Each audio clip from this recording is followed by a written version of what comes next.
Прогласена епидемија на морбили во Дебар. Досега има 17 заболени, а викендот се регистрирани нови 4 сомнителни случаи.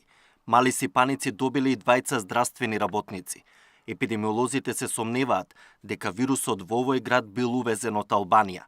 Сите заразени имале меѓусебен контакт. Значи, најпрвин роднините и пријателите во истото семејство и мало, понатаму сите пациенти што оделе претежно во една приватна здравствена установа ординација, вработените во ординацијата, исто така има двајца, еден сомнителен, еден заболен.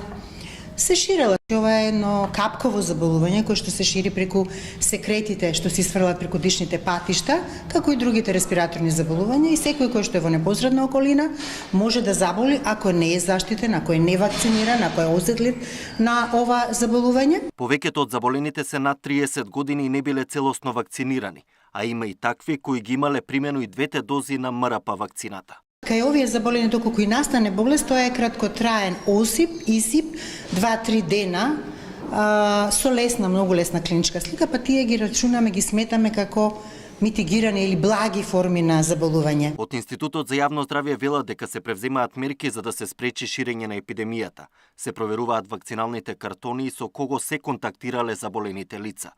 Годинава во Македонија се регистрирани 28 случаи со морбили. Покрај во Дебар, поединечни случаи има и во Скопје, Прилеп, Тетово и во други градови. Епидемија на мали сипаници има речиси во цела Европа. Во Србија и Албанија има и починати. Александар Динев за Сител телевизија.